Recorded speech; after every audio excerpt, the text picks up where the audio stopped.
Hello, this is Josh Kilroy. I'm here with the Fair Deal Democrat podcast. In 2024, trans rights was one of the most heated issues in the presidential campaign. Trump famously ran an ad that stated that Kamala is for they, them, Trump is for you, an ad that considers some so effective that it helped him win the election. Two issues in particular are salient. One, should trans women participate in women's sports? And gender affirming medicine for children experiencing gender dysphoria. To help discuss some of these issues today, my guest is Ellie Swimmer. She's with an organization called Democrats for an Informed Approach to Gender. Thank you for joining me here today, Ellie. Happy to be here. Fantastic. Why don't we just start at the beginning? How did you become involved in this issue and involved with? So, like many people, I was kind of dragged into this by having a kid who fell into it.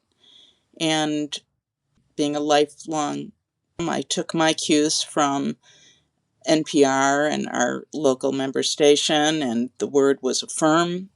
We started by affirming and trusting the clinicians. And at a certain point, it became clear that something was very wrong with this medical model. And this was back in 2020, 2021, when there was very little information out there other than the affirming model. But people were starting to discuss this. And so I was able to find just a couple things that reassured me that I wasn't losing my mind. I think that's the first reaction a lot of us had as parents. We're isolated. And so we're kind of left to our own thoughts. And your first thought is you hear this line even still, every major medical association supports this. This is evidence-based. This is, if you don't do this, your kid is in dire straits. And, for most of us, our kids were already in bad shape, in terms of mental health. But it doesn't take a lot to see that there's a problem here. So you start out thinking, I must be crazy. It doesn't take a lot. If you spend 5 minutes thinking about it, it stops making sense, it becomes incoherent very quickly. So then it became, what we do with this. Originally I thought, well, surely the cavalry is coming. There must be really smart, capable people out there working on how to do something about this. And then you see that their cavalry is not coming. Certainly back in 2021, the cavalry was not coming. And it was going to be people like me. I needed to be part of something that was going to work to end this insane nightmare. I was already connected with some other parents, and I knew instinctively, first of all, I'm from the public health world. And to me, I saw this through that lens. This was a public health disaster. It was only going to get worse. And it needed to be tackled as a public health disaster, the same way we looked at smoking and drunk driving and any number of things. So I had a kind of a model for that and a perspective on it, an experience in that realm. And then I knew that this was a problem primarily of the left. The Democrats, my own party was promoting this, and liberals were embracing it because it was what they saw as progressive and kind. And if I had known, then what I know now, would I have taken this on? I mean, I feel a moral imperative to do whatever I can, with my skill set and my capacity.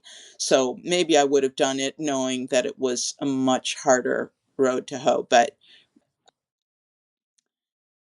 I think we're continually being pushed into more difficult territory. Sure. When I decided I needed to do something, the first thing I did, the vast majority of the people I encountered in this realm were liberals and are liberal, Right. lifelong Democratic voters. They may not be anymore.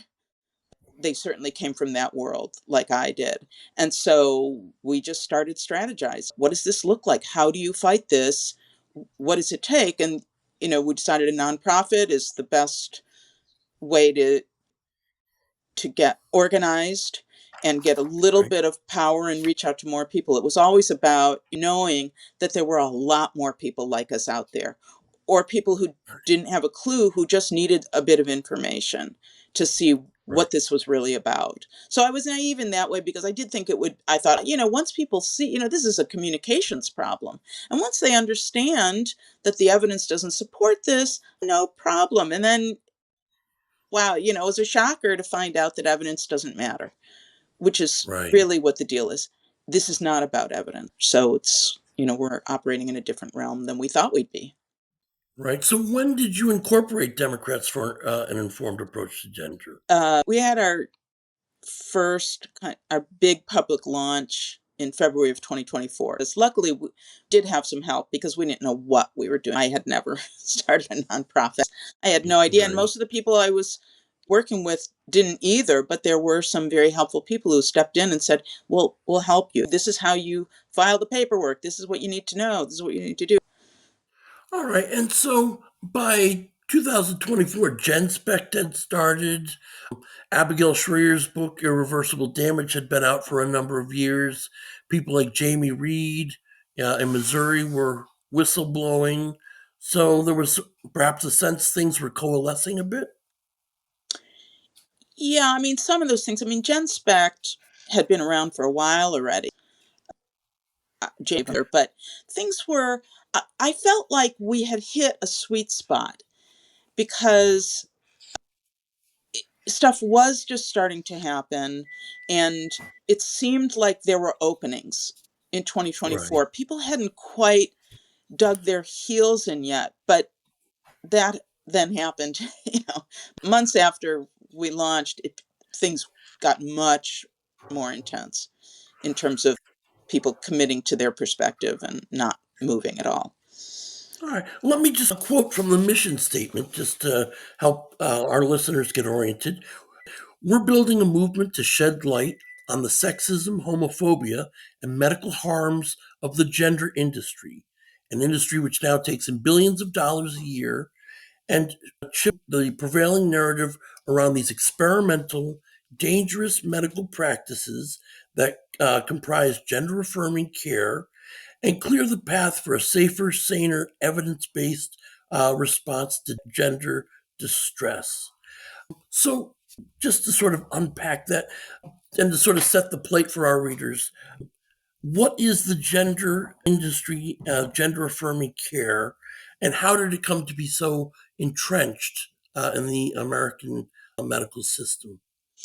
Yeah, well, those are big questions. So let me do the easy stuff first. Please. So the industry is the kind of the medical complex. So that's clinics, that's clinicians, that's hospital systems, healthcare systems, all of the people who profit off of delivery of the interventions. It's also the pharmaceutical industry, which obviously makes a lot of money off of cross sex hormones, certainly off of puberty blockers, which are very expensive. And then there's all the care required, the lifelong investment that a person makes when they go down this road, in terms of medical care and pharmaceuticals. And then there's all of the really big money makers, which is the surgeries, and then all of the, because they are complication prone, and because there's endless surgeries you can get. So it's the surgeries, and then it's all of the surgeries that happen in order to make things work better after the first surgeries. So Right. that's what we would call the gender industry. And then on top of that, you have the media stuff that's you know using kind of the hysterical messaging to promote this, and then getting clicks and getting readership, increasing numbers when you rally and you rile up these folks with hyperbolic messaging. And then you have the nonprofits that also, these organizations that they refer to as the groups, capital G, Right. things like the ACLU and the Southern Poverty Law Center and Human Right. Rights Campaign, all these folks that have really latched onto this, Planned Parenthood, they're Right. generating profit off of these things. So that's, the larger encompassing industry. And then in terms of what is gender affirming care, so gender affirming care is first and foremost affirming. This is really crucial.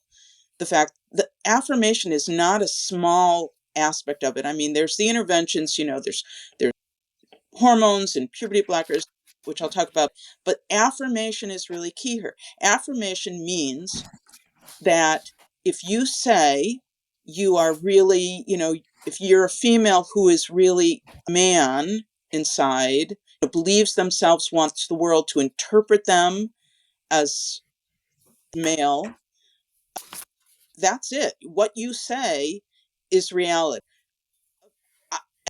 But the key is there's no gatekeeping, right? There's no, or very little. I mean, I think my experience with gender clinics is that there is no gatekeeping at all whatsoever. Right. But if you want this, even as a minor, even as a person with severe, history of severe mental illness, you affirm. Yes, you are that because you said you are that. I think it's kind of a reflex from what happened, certainly in the medical community with gay people, right? Where Right. there was these interventions to try and cure people of their gay. I mean, there's a lot of regret in the medical field for how gay people and lesbians were treated. And so the reflex was to go like, yeah, you know yourself. We don't know anything. You know everything. And so we're going to affirm you. But what it Right. means in all practicality is that there's no gatekeeping. And people are getting these interventions with very little. I mean, certainly Planned Parenthood, if you're over 18, you need nothing. It's shocking the number of people who believe that you can change sex. They really, because they don't understand what sex is, they believe you can change sex by taking drugs or having surgeries. You cannot. That's just not even a thing. So, but what you can do is you can give a young person, so before there's a stage, Tanner stage 2 is what they talk about. And that's when your secondary sex characteristics, I really think that part of puberty kicks in. So if you can get to them before Tanner stage 2, before these secondary sex characteristics have developed, you can halt that, you're blocking that development. But of course, it's not just changing, your voice isn't going to change or you're not going to grow breasts or whatever.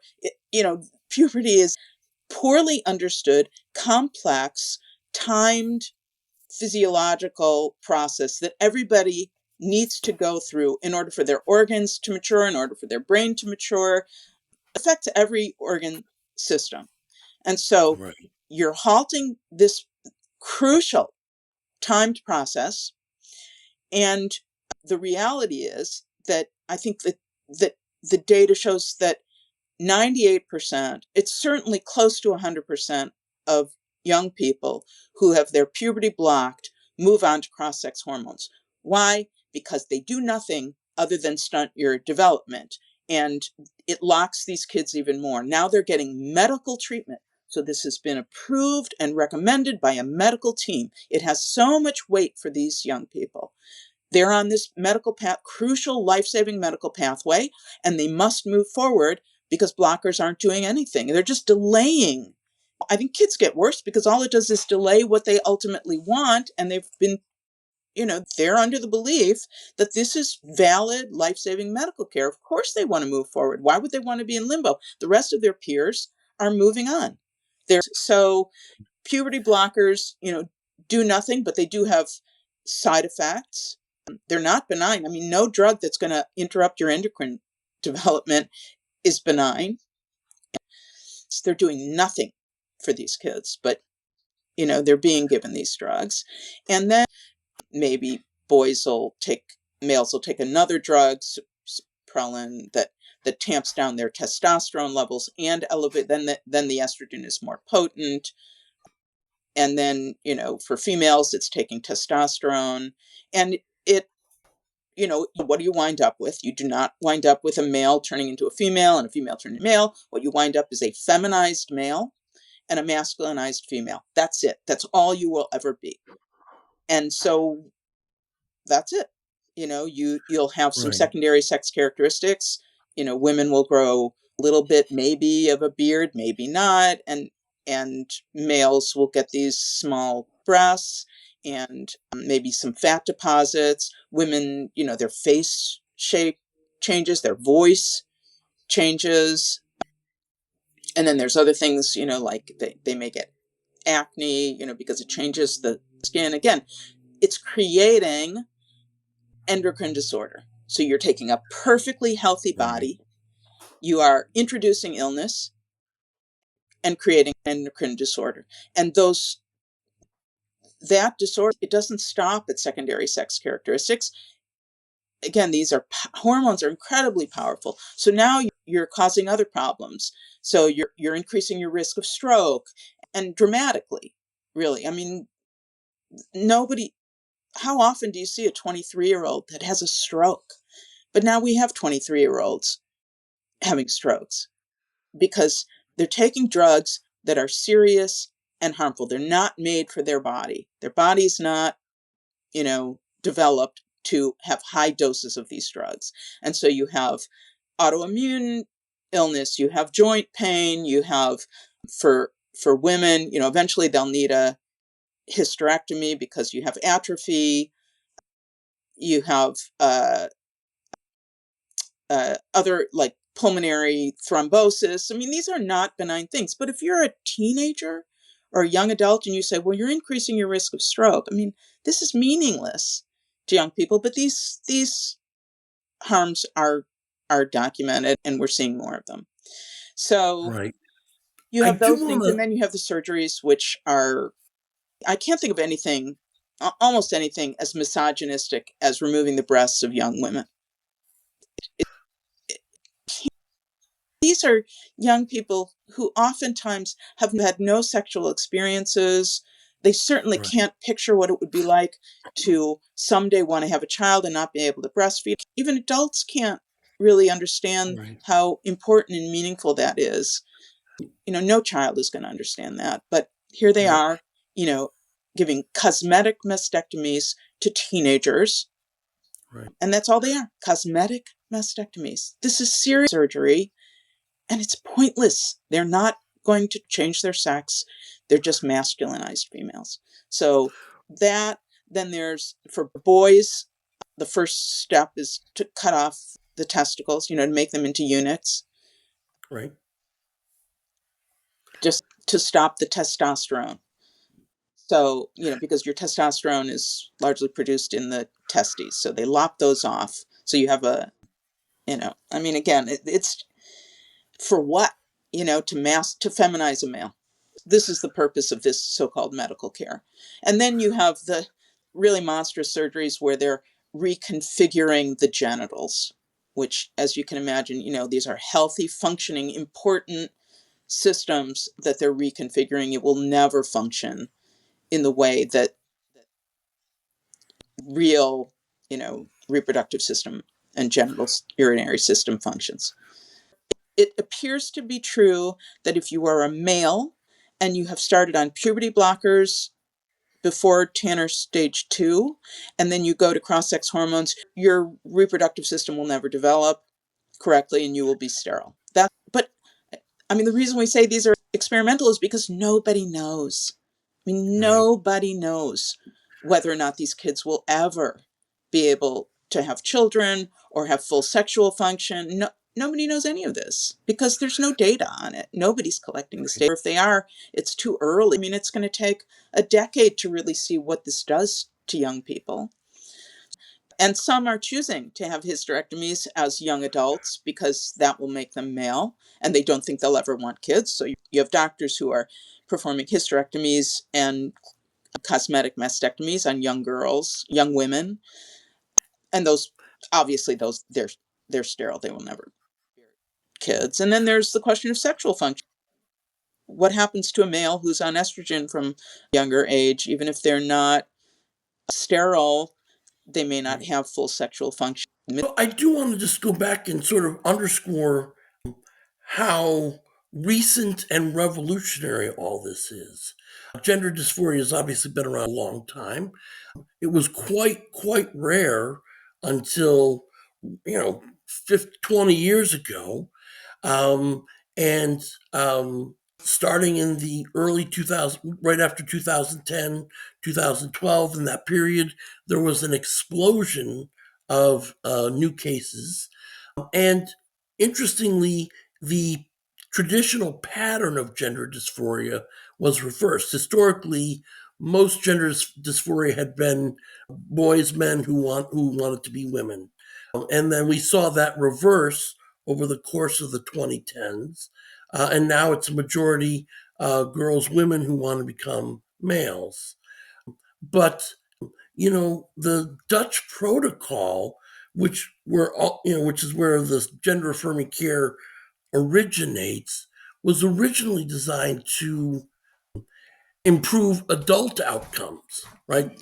Clinicians were seeing adult transgendered people who were still suffering, and they thought, well, the problem is they went through puberty, and we didn't diagnose them and treat them soon enough. And the idea became to treat them earlier, before puberty if possible, in order to improve adult outcomes. And that does not seem to have been the case. They have these adult patients, certainly, adult males, it was largely adult males. There was, very different, right? Very different situations. Males who had the surgery were in bad shape. And so the thought was, oh, it's not working for adults, let's do it to kids, so that by the time they get to adults, they'll be happy. I mean, it's just the weirdest logic. You can't make sense of this stuff.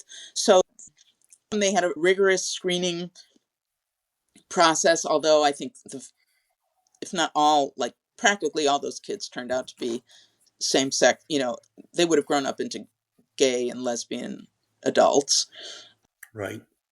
But yeah, it was like the protocol was, the assessment of whether or not it was successful was messed up, and it wasn't replicable. So their study outcomes, the UK tried to replicate this and they couldn't match those outcomes. And I think part of it is, yeah, it's a completely different, it's a completely different cohort, but how the Dutch were measuring success was really messed up. So yeah, and the US went in, right? These guys from Boston went in with so much enthusiasm to learn this protocol. I mean, the data wasn't even collected yet and analyzed, and they were already enthusiastically, you know, going to learn the protocol and bring it back to the US and pump it out. And Laura Edwards Leeper, who was one of those people who went out there with SPAC, I think, was the clinician, went out and they brought this protocol back. At first, they had this kind of long assessment protocol, although I don't know what you'd be assessing for.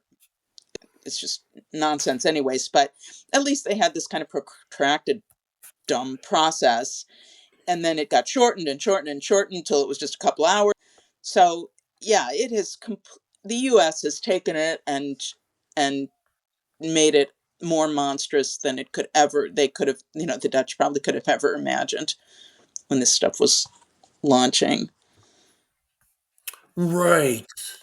So, and so this industry, this medical process sort of moved forward, from 2010, and all these clinics came up, starting with in America in Boston, but quickly moving. Johns Hopkins got involved, and Yeah.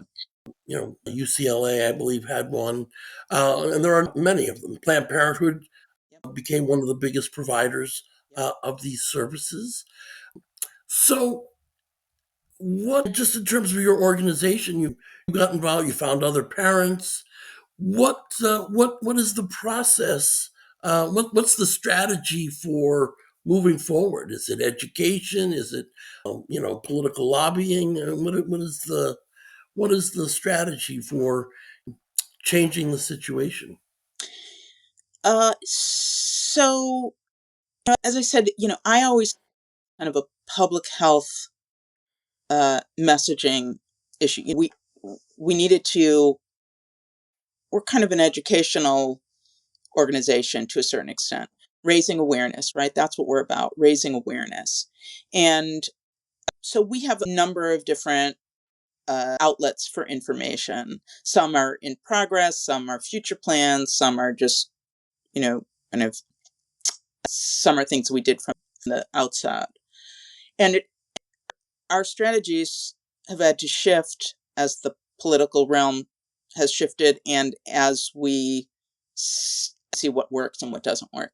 So, in terms of informing folks, we obviously have this pretty extensive website that, that I will link to in the notes when this podcast is published. yeah, So, di-ag.org. We couldn't get diag without the hyphen because somebody wanted to charge us $1 million for the name, for the URL. So we have an extensive website with a ton of information. It's for people who, so, the target audience for our website is people who kind of understand that something is not right, right? No one is going to come to our website and say, oh, I thought this was all great and now I think it's terrible. That's not going to happen. Really, it's people who have a sense that something is wrong, or they're knowledgeable, but they need the data, or they need to know which studies are which, or how to interpret the studies. We also have just added a page for physicians so that they can understand. We give them specific resources that would be helpful. But so the first is the website, which I think has great information, and we have a page of resources if people want to dig further. So the second thing that we do, which is also tied to the website, is we do spaces. We've done them since we started February, where we invite guests. And the idea is, these are people who may not otherwise have a voice. So there are people who need a bigger platform. We link all of those. We have people can listen to those on our website or on our YouTube channel. And we've had great guests. We've had the Posner, Gerald and Patricia Posner on to talk about, talking about this, what it's like to cover this. We've had a number of clinicians, psychologists, psychiatrists, doctors. We've had folks looking at it from the women's rights perspective. We've had attorneys. We've covered the Scarametti hearing. We have kind of a little legal team that comes on and we talk about hearings. But so our spaces have really come a long way in terms of the quality, I think. So that's another way. And then the big projects, the huge projects that are just starting to get underway are the public messaging campaigns. So we're just starting those. I mean, we have public social media. We often post on social media. Every day we post on X and Instagram, and I believe Facebook too. And so we always have a social media presence, but we're going to be increasing that presence with some public messaging that we're going to test. So we'll be rolling that out over the next month or two. So that's one project, is just messaging to targeted audiences to see what resonates, what's effective, so that then we can increase the reach for messages that we find are getting people to stop and think a little bit more about this. Then the next project that's waiting in the wings is for college outreach about detransition, because colleges are active participants in harming young people. And what they have to be aware of is that on their campuses, not only do they have these trans identified young people that they are, where they're facilitating these transitions and encouraging them and celebrating them, they need to understand that they also have a population of young people who are dealing with regret. And so we want to educate them, make them aware of this population and what they can do to support those young people. So that's the next one. And we're an all volunteer organization with limited funding. We don't take big money we don't have big money donors. We're not supported by the right or anything like that. So, right. These things are happening as we have capacity. So before gender affirming care Oh, emerged, I'm sorry. uh, I hate to interrupt you, but I forgot the other part, which is the democratic part, the legislative part. yes, So we okay, do reach out to legislators. We've been doing that for quite a while. We distribute information, we make phone calls, we, make direct appeals in one way or another, try and reach offices. We visited offices and we'll do another round of that to try and get legislators to stop and think about reversing course here. Another side of this that we're active in. And we're also, we do support and work closely with the LGBT Courage Coalition. That's Jamie Reed and Lauren Legier's group. We've, started partnering with them a lot more, and certainly we support everything that they do. So that now move forward. great. So before gender affirming care emerged, I believe the standard practice was what they call watchful waiting. Do you advocate a return to that as the standard for care for clinicians dealing with children with gender dysphoria? Yeah. So, I mean, certainly, I mean, what watchful waiting means is you don't affirm, right? You don't affirm and you let children develop into adults. You let them go through puberty, which is, it's hard, right?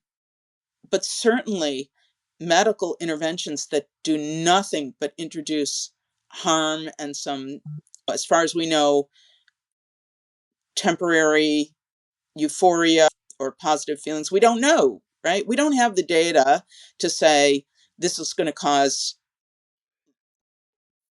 serious regret.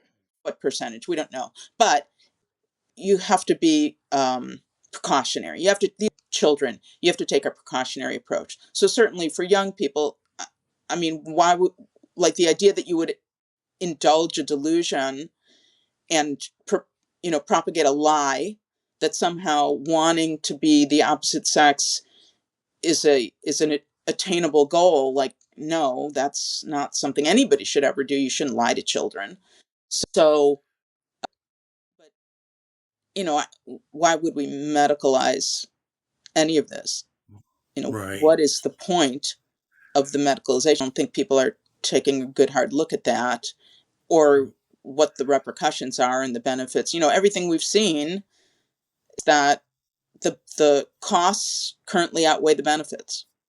Right? It's the studies aren't showing these great, even though they claim that they're showing, oh, these kids are all improving. If you look at the NIH puberty blocker study, at best people didn't get worse, but in that, so yeah, watchful waiting, I guess, something. Well, the way you deal with any other kind of delusionary thought process or whatever it is for each of these kids, because they're all different. There's not one way in, and there certainly isn't one way out. It almost seems, and this is just me speculating, but we know that there has been broad surge of anxiety and other sort of mental health concerns among children who have been reached puberty and teenage years since and it seems like the mental health profession, and it seems like this is one subset of a broader issue that the mental health profession has not had a chance to understand properly, diagnose correctly, and treat with any efficacy. Does Yeah, that sound right, or am yeah, I? it's really sad. I mean, in my own work, I'm still a public health communications person, and in my other world, we were talking about some messaging around air quality.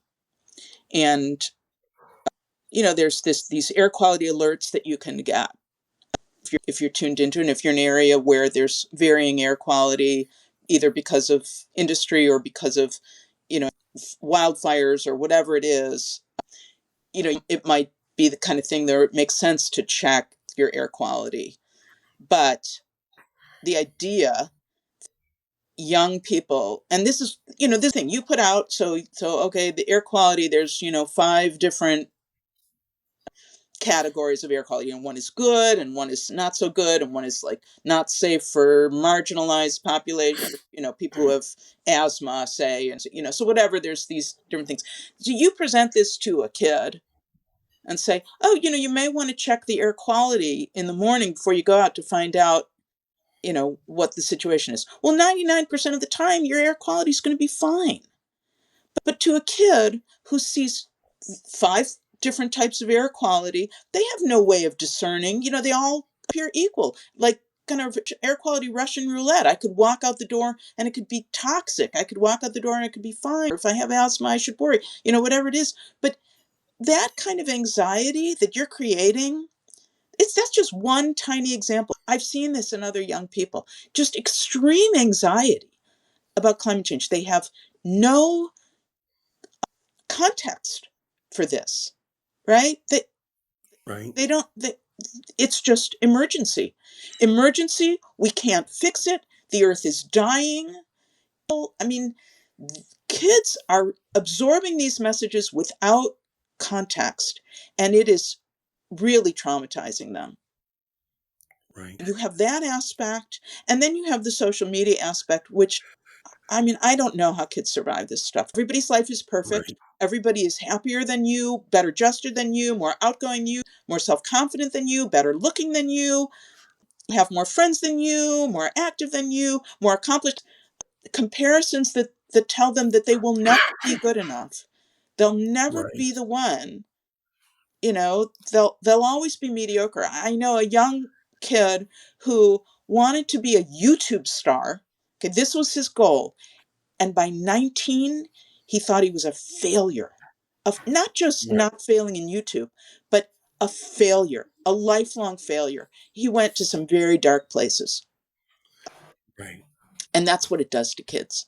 So, we need to find a way to protect kids from this stuff. They have no context for it, not enough life experience to put it in a rational place and to understand that this is not reality.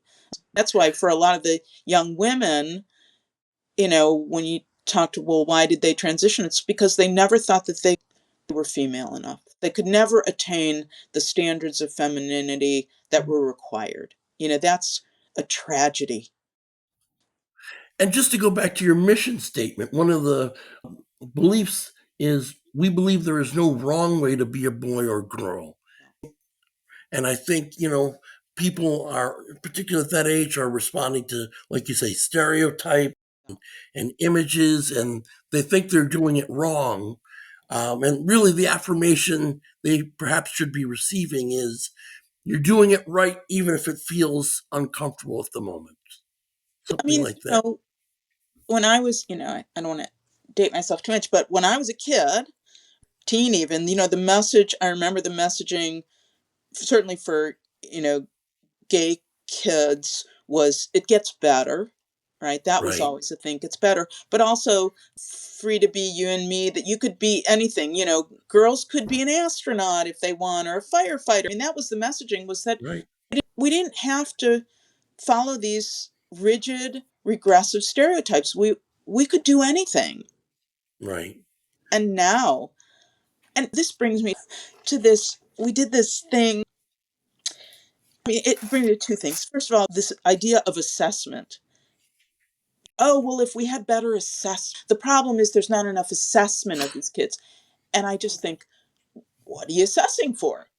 What would possibly tell you that this female would be better off pretending to be a male? I mean, what criteria tells you that that would make them happier, that would be healthy? I mean, nothing but, the whole thing is so damned right. I do want to shift the conversation topic a little bit, but before I do, I have to say, when you mentioned free to be you and me, you are not only dating yourself, you were dating me. yeah. I So, was in nursery school when that record dropped and listened to it many times. But I wanted to, I'm a professional political consultant. I am invested in the vibrancy of the Democratic Party. We're a mhm. big tent coalition. And I'm one of the things that pains me is um, the vehemence and the heat around this discussion, and I wanted to get a sense of how the trans community, trans activists have responded. What kind of platforms for dialogue are there? And I should note, just for our listeners, that Ellie Swimmer is a pseudonym, precisely because there's a need to protect your family. So, if you could just talk about the discourse and how we can, the Yeah, state of it.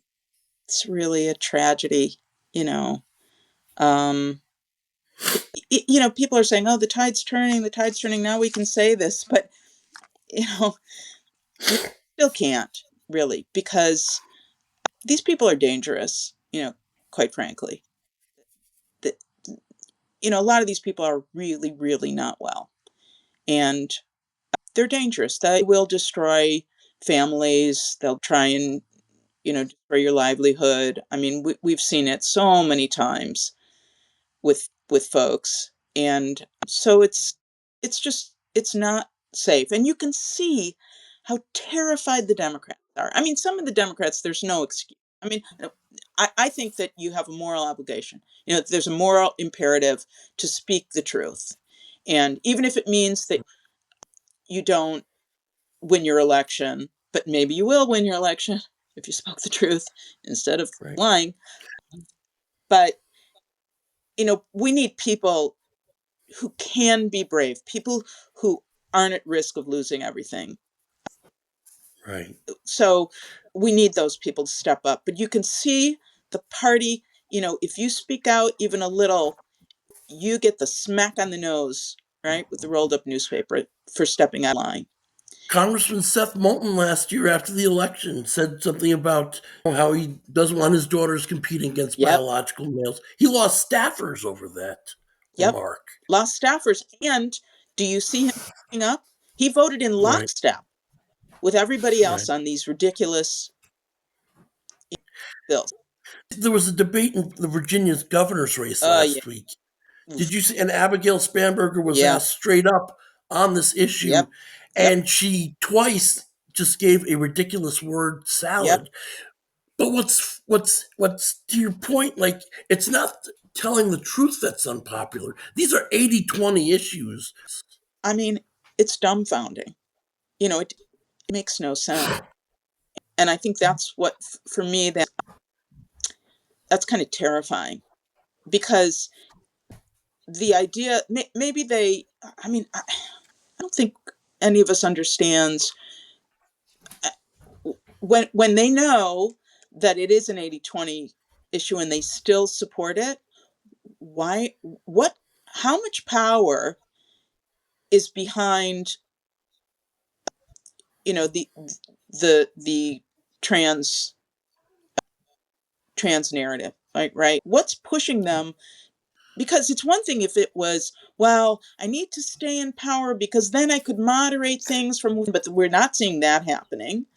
And Right, some of these people will lose elections. Plus, they look like lunatics. I mean, if you heard right. Jamie Raskin, sorry, Jamie Raskin going on about genital inspections when the whole sports issue was being discussed at a hearing.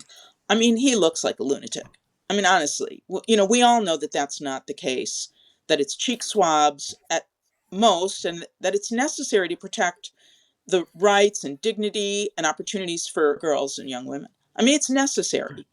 And yet, the hysterical nonsense that's coming from our, you know, Democratic lawmakers is, I mean, they look nuts.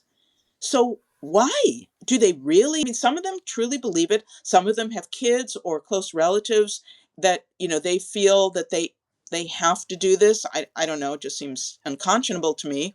But some Right. of them are clearly afraid of the repercussions. And the DNC, this is part of their platform now, right? That is the support for LGBTQI plus plus plus.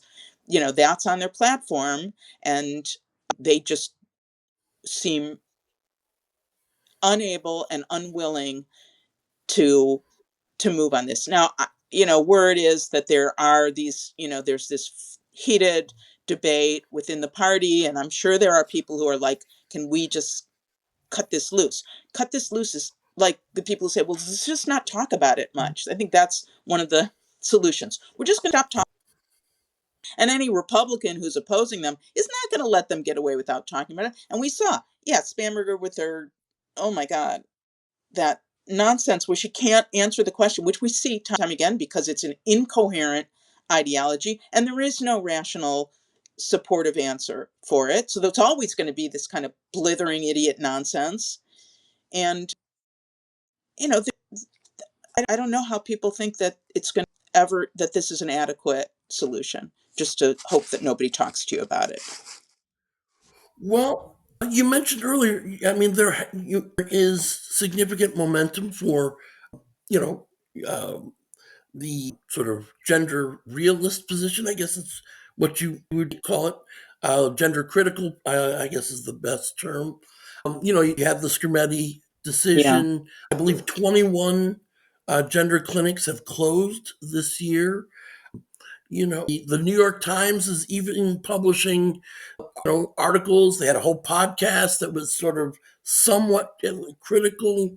They had that great piece in the New York Times Magazine after the Supreme Court decision. It does. I mean, are you hopeful? Are you feeling momentum?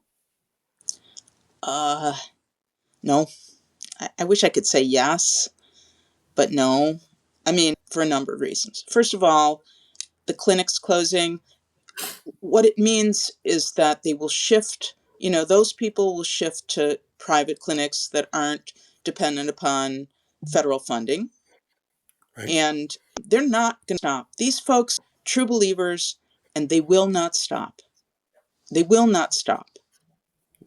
My understanding is some of this treatment has moved like into endocrinology departments or other sort of to hide it perhaps or Well, disguise it a little bit.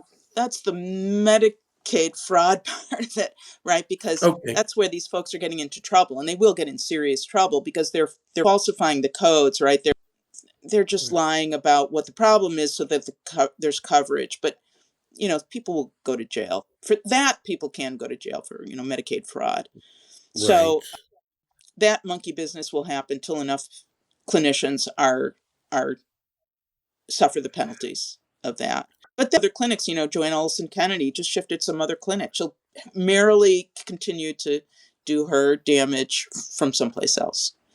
She moved from Los Angeles to Pasadena, Yeah, which like, is where the new clinic is, right? yeah, terrible. What a terrible price she had to pay.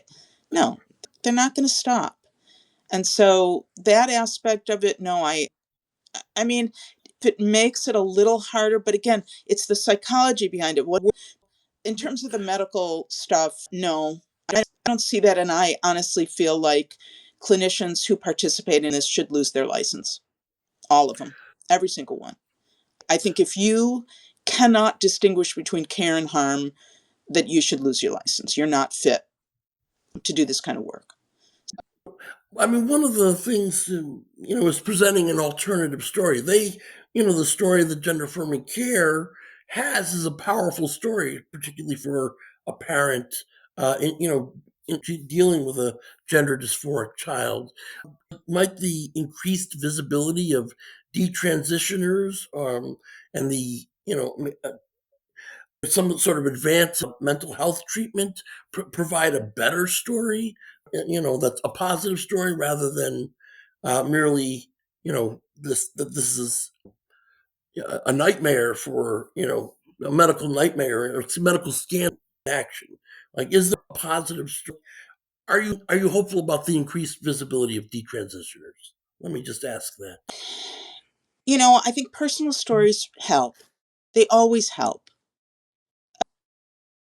So there is going to be a subset of the population who gets access to these stories. The more that gets out there, yeah, hopefully there will be people who wake up to this. But I mean, there's two things. The first is that it's kind of, you'll these are young people who have suffered some serious harm.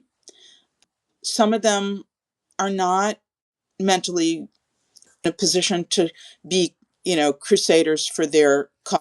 I mean, there are a lot of incredible people, but some Right. need to take care of themselves. And that does not involve broadcasting their stories to the world or having a public face. What's best for them is to get decent health care and to, spend time with loved ones and go on with their lives and, find a way to make peace with what happened to them or to file a lawsuit or whatever it is.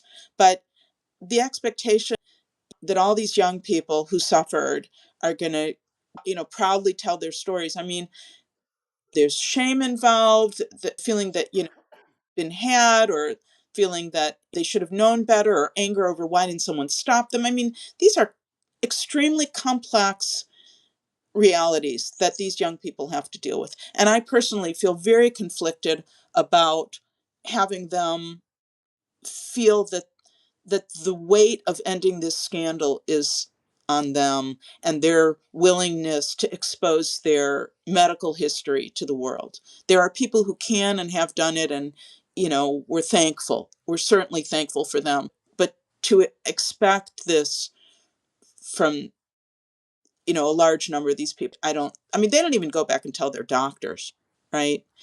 Right. Well, I was going to get, I mean, my understanding was that there isn't even a medical code at this point for detransitioners, so that, it makes it hard to gather data. I mean, there's everywhere you look, there's just no good data, which is so frustrating. There is no good data. There's lousy data. There's a lot, considerable lousy data. Yeah, I mean, it's a problem. And also, doctors are human beings. Part of, I think, what draws them into this is that we did a listening session years ago. So we sat down with some clinicians, some gender clinicians, to tell them our stories, what had happened with our kids, and just to give them some insight into the realities. And none of the doctors were like, wow, we really need to consider this. What they told us was our patients love us, they worship us, they tell us that we've saved their lives, that we see how much better they are and they're thriving and all this stuff. I mean, of course they're going to want to believe that. No doctor wants to face the reality that they've harmed children. So a detransitioner story, they don't want to know. They're not interested in detransitioners. And if you hear the stories of, these young people who went back to their clinicians and they were shut out, right? The doctors didn't want them calling, didn't want to respond to them, just stopped taking their calls. Because no human being wants to hear how badly they harmed another human being. It's a tremendous amount of power to wield and to know that you have failed so miserably. So certainly for the clinicians, I don't know that getting them to recognize this and then kind of switch course, I think that's unlikely. I think that's why they'll kind of battle it to the end. The other part of that is it's kind of an answer to a different part of this question of, are the tides turning? Am I encouraged? So yeah, you have some New York Times, smattering of New York Times stories, or The Economist covers it pretty well, or something just came out from Jennifer Block that I haven't finished reading. So you'll have these smatterings of stories, but just like with the politicians, like if you read the chatter about Newsom, once Newsom made that mild comment about sports being unfair, I mean, now he's a transphobe. That's what they say. Newsom is a transphobe. He has passed more really damaging legislation, but there's never going to be a good enough, right? There's never going to be a good enough. You are walking on a tightrope, and you one step and you're dead in the water. You're in trouble, because there can be no wavering on this issue for these people. It's all or nothing, because it's a black and white world for them. So, and if you look at media like New York Times, and you see these reactions, if you see anything that's even, they're dipping their toes into, maybe this isn't so good, I mean, the response is, oh, Trump got to you, right? Oh, you've become a Republican now. Oh, you're shilling for the right now. They got to you. Basically, they got to you. No, but people, I think at this point, there's people who don't know anything, and I think there are a lot of people like that, really haven't a clue, don't even know this war is being waged, and don't think it's important, or they kind of know about it, but they don't care. It doesn't affect them. They don't understand why they should care. They have other issues, they care about the environment, or they care about, I don't know, crime, Immigration. care about something else, and this just doesn't isn't on their radar as something important. And other people who just feel like, oh, this is just, Republican dog whistles and fear mongering, and this isn't really happening, and there's no men in women's prisons. That's ridiculous. And kids are carefully assessed. I mean, even clinicians believe this. When we were at these rallies, the clinicians told us we're lying. That there's a thoughtful, methodical process, and no kid is getting, there's tons of gatekeeping. It takes months, years in order to transition and blah, blah, blah, and whatever. So, no, I don't. I think this is, you know, all we can do is keep trying to inform people and hope that there's some brave folks in positions of power who can stop lying. Okay, well, I think that is a good place to end the conversation. I've taken up more of your time. And Ellie, thank you so much for your time. my pleasure. And thank you for listening. Have a great day. Thank you.